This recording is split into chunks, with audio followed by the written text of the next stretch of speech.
That hollow, tickling sensation creeps into my stomach again. Oh, God. I don't know. I don't want to admit it, but I have no idea how we can help him destroy the Horcruxes. It's such an overwhelming task to undertake. I don't really know how I can help him at all, to be honest. Oh, I know I'm just useless to everyone. I don't know if I can help him at all, to be honest. I know I'm good at spells and things, but I've never fought in an actual battle before. Unless you count the Department of Mysteries, but I was cursed unconscious for most of that. For most of the time we were there. Fat lot of help I was in. And although I'm ashamed to admit it, I don't want to see Voldemort. It's different for Harry. He's seen him before, and he knows what he's going to face. I've only ever heard descriptions of him, and they were more than enough for me. But we have to go with him. He can't do this on his own, and the three of us have been together for way too much to let each other down now. I shake my head, trying to drive the fear out of me. There's no point in worrying about this. It's like what Hagrid once said. What's coming will come, and we'll meet it when it does. I stretch and look at my clock. It's midnight. I'm not too tired yet. Perhaps I'll read for an hour and then go to bed.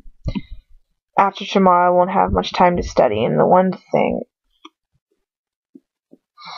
what with one thing and another, and I want to keep up with my education.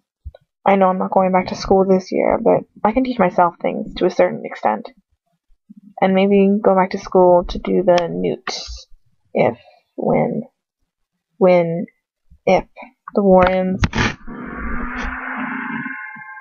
I crack open my standards books of spells, grade 7, and it really does take my mind off things. Reading always has this effect on me. I escape into the realm of knowledge, my fear being driven out by my body as I focus only on the facts written in front of me. I start to feel almost relaxed. A small popping noise. My head shoots up. What? An invisible hand lifts me up. I'm thrown forward, and the wall's flying toward me. Ow, ow, ow! My wand bursts. Small stars burst in front of my eyes as pain smashes through every bone in my body.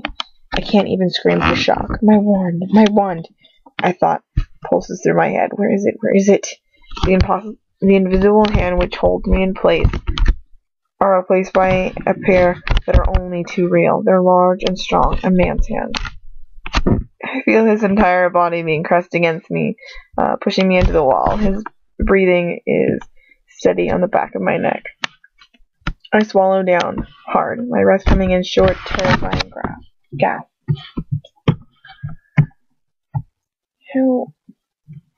After what seems like an entire eternity, he answers my unasked question for me.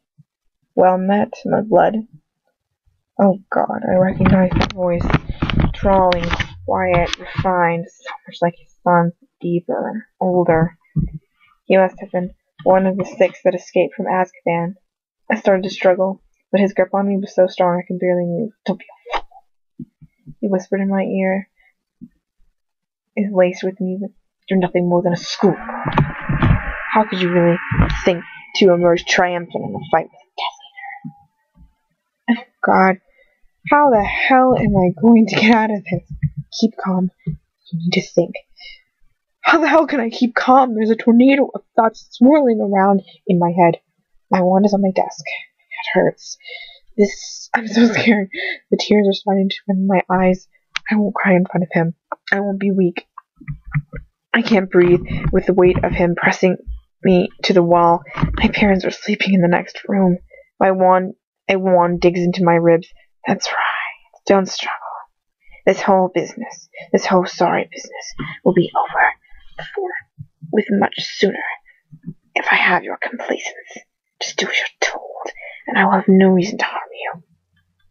I breathe deeply and try to gulp down on the tears of fear that are threatening to leak out of my cheeks.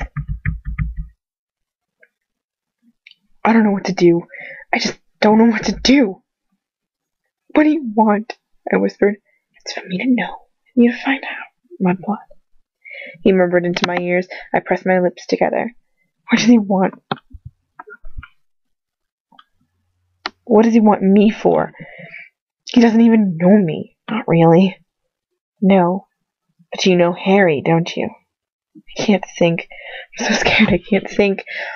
All I know is that I can't move. He's pressing me so hard against the wall. My bones are breaking. Surely to God.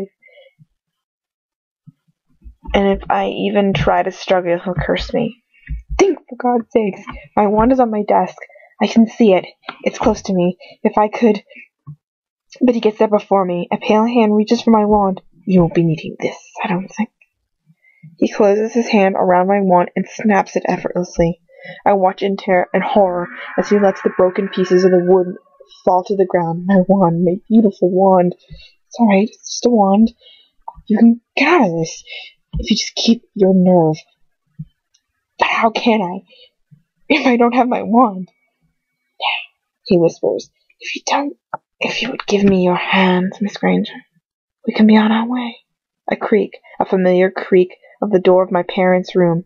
My body presses down. The body pressing down on mine tenses.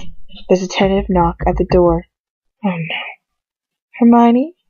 Mum's voice. It pierces me like a knife to the heart. The intruder steps back from me and turns around, pinning me back to the wall by my throat. And for the first time since I entered my room, I can see him. I look into his pale, pointed face of Lucius Malfoy. It's been a year since I saw him in the Department of Ministries, but it seems that Azkaban has not changed him. Harry told me that the place changes people's looks beyond recognition.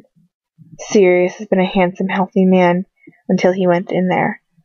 But then the Dementors had deserted Azkaban, and by the time Lucius was imprisoned, he had some new, deep grooves in each of his cheeks, but this was the only difference I noticed in him. His eyes are set in cold, steely determination. Hermione?